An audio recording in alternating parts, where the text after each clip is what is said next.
But how do these regionals stay on? These regional banks? I think we're going to see some more problems there. Oh, man, but they put $4 trillion aside for so here's another, all right, here we go, man. We're swimming, right? So, a lot of people have more than $250,000 in a bank account, right? Yeah. But now we're talking about another subject of bailouts, right? Mm-hmm. So we're talking about what we've known is, the 250 number, anything over 250 per deposit or whatever account. Yeah. I don't know exactly what it is, but we know to be protected. You're not supposed to be protected. Oh, look at the bailouts. Yeah. So now, and I get it. We don't want complete panic. The big to fail banks. I mean, man, they've been gobbling up, lots of money because people are like, oh, I'm going to put it over here because I don't trust my regional bank. Yeah. But that's hurt regional banks. So now regional banks are the ones that are portfolioing these commercial loans. Yeah, 67% holding in these regional banks. What do you think is going to happen? Well, you think about it. They have dwindling deposits, holding massive paper losses, interest rates rise, their investments They're not making money on their poorly. Investments? And JP Morgan's going to step in, and some of these other banks are probably going to start picking up more and more and more banks. Because they picked up First Republic. Yep. And the only reason that they were constitutionally allowed was because it was a distress situation. Right. So but they were the ones that were asked to go in and do the audits, I think. Yeah. Wouldn't surprise me. Right? I mean, it's like you get the one that gets it the longest amount of time to look at everything, and then you can talk or whatever. But it was probably all above board. What do I know? I'm just yeah, it always is, right? Yeah. It's always, whatever. Yeah.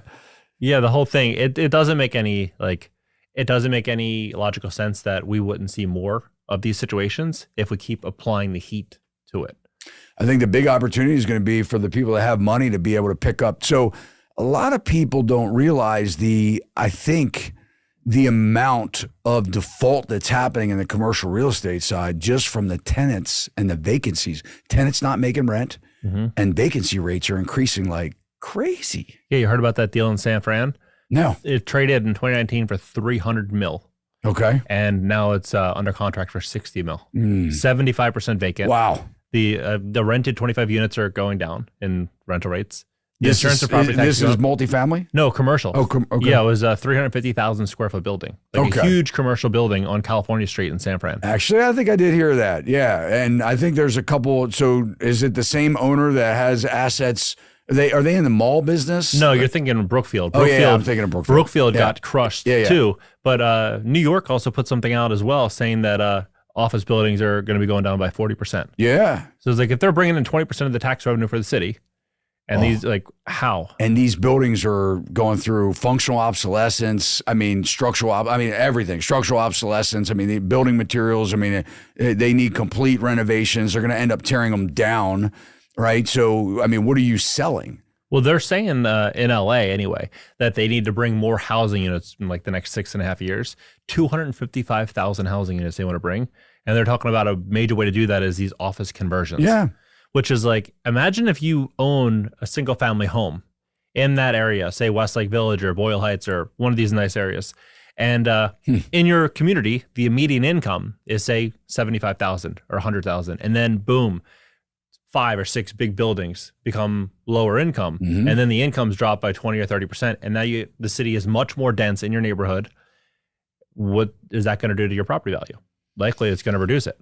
Yeah, this is another hot topic, man, because we need affordable housing, but no one wants it in their neighborhood, right? I mean, that's the big conflict. They're like, oh, well, I want affordable housing, but don't put it here.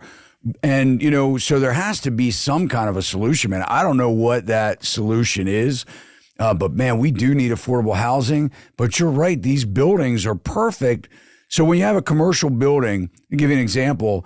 You have, density, like you need X amount of parking. Yeah. So for an office building in my area, you need 3 parking spaces per 1,000 square foot.